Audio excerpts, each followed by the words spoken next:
Bonjour, aujourd'hui pour la petite bulle de vie, j'avais envie de vous parler de l'emprise sans qu'on s'en rende compte. Mais d'ailleurs, souvent, quand on est sous emprise, on ne s'en rend pas compte. C'est le propre de l'emprise. C'est-à-dire que dans la société dans laquelle on peut être parfois sous emprise, alors sous emprise de la société, des messages qui sont transmis par la publicité, par les médias quels qu'ils soient, par les réseaux sociaux, par nos parents, nos grands-parents, nos instits, nos professeurs, les membres du gouvernement, enfin, etc., etc. On peut se retrouver sous emprise sans même en avoir conscience.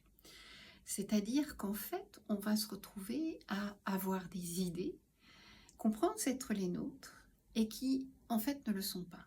Ou alors, on ne voit pas toujours qu'on n'est pas en correspondance avec les idées ou avec les choses qui sont proposées. Je m'explique.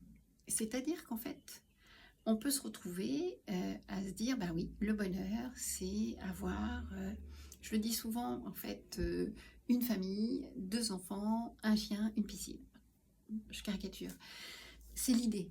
Donc en fait, c'est parce que c'est le modèle du bonheur qui nous est vendu. Et donc on pense que le bonheur ne peut s'atteindre que en ayant toutes ces conditions-là.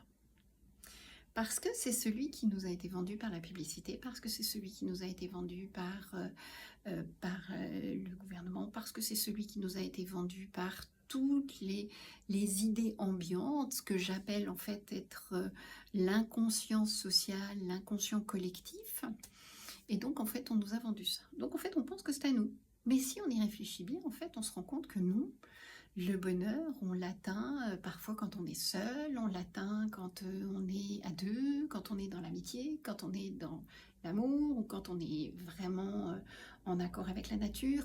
Il y a plein de manières de l'obtenir. Donc on se rend compte que ça, c'est une idée fausse. Et puis, on peut être sous emprise aussi, en fait, quand on est dans une notion de hiérarchie, c'est-à-dire qu'il y a un dirigeant, ou il y a un capitaine, ou il y a quelqu'un qui dirige quelque chose. Quand je dis un capitaine, ça peut être un capitaine d'une équipe, ça peut être un capitaine sur un bateau, ça peut être en fait tout un tas de choses. Et on se retrouve sous emprise parce qu'il va amener des dictates sans qu'on s'en rende compte, parce qu'il y a aussi en même temps des blagues, il y a en même temps de l'amitié, il y a en même temps des tas de choses qui se font. Et d'un seul coup, on se retrouve embarqué dans quelque chose où on ne s'y retrouve plus. Mais au départ, on a embarqué. Et on peut se culpabiliser d'avoir embarqué. Non, il n'y a pas de culpabilité à avoir. On a embarqué parce que c'était normal qu'on embarque et c'était fait pour ça.